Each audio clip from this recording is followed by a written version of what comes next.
Hello বন্ধুরা, শ্রী রান্নাঘরে তোমাদের স্বাগত। কেমন আছো তোমরা সবাই? কদিন একটু ব্যস্ত ছিলাম, তো সেই জন্য ভিডিও দিতে পারিনি। তো এখানে কন্টিনিউ বৃষ্টি হয়ে যাচ্ছে সকাল থেকে, সারাদিন বৃষ্টি হচ্ছে। তো আজকে সন্ধেবেলা হঠাৎ মনে হলো যে রোজই তো চা এমনি খাই বিস্কুট বা কিছু দিয়ে, তো আজকে যদি চায়ের সাথে একটু অন্যরকম কিছু বানানো যায় তাহলে ভালো লাগবে খেতে, যেহেতু বাইরে কন্টিনিউ বৃষ্টি হয়ে যাচ্ছে। তো সেই মতোই ইচ্ছা হলো যে একটু চিকেন পকোড়া বানালে কেমন হয়। গরম গরম চিকেন পকোড়ার সঙ্গে চা, একদম জমে যাবে ব্যাপারটা। তো আমি এখানে বোনলেস চিকেন কিমা নিয়েছি। এবারে তার মধ্যে চিকেনটা ম্যারিনেট করছি কী কী দিয়ে দেখো।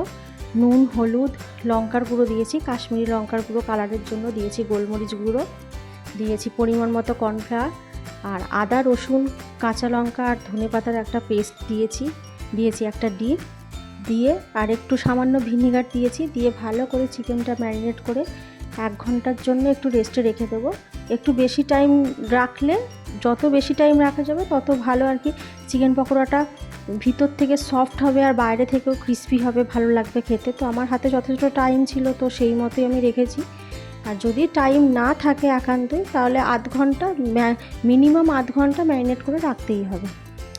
এরপর কড়াই চাপিয়ে কড়াইয়ে সাদা তেল দিয়ে দিয়েছি। তেলটা যখন গরম হয়ে গেছে তখন আমি ম্যারিনেট করা চিকেনগুলো একে একে দিয়ে দেবো।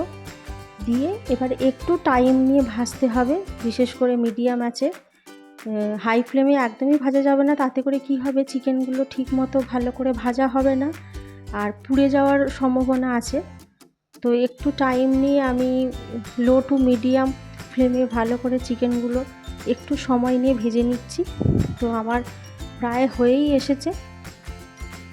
তো আমার প্রথম স্টেপে হয়ে গেল প্রথমবার ভাজা। তো আমি দ্বিতীয়বার আবার আরও কিছু কিমা ছিল, তো দ্বিতীয়বার আবার দিয়ে ভাজছি। কিমাগুলো ভেজে যখন ভালো করে ভাজা হয়ে যাবে তখন আমি তুলে নেব। তুলে নিয়ে তারপর এবারে সস হোক, মেয়োনিজ হোক, যা খুশি যেটা তোমাদের ভালো লাগবে সেটা দিয়েই তুমি সার্ভ করতে পারো, খেতে পারো সঙ্গে। আর সঙ্গে গরম গরম একদম আদা দিয়ে কড়া করে যদি দুধ চা থাকে তো আর কোনো কথাই নেই।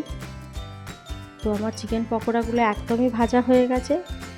এরপর আমি চিকেন পকোড়াগুলো তুলে নিয়ে তারপর আমি একদম গরম গরম চায়ের সাথে বসে পড়লাম চিকেন পকোড়া নিয়ে।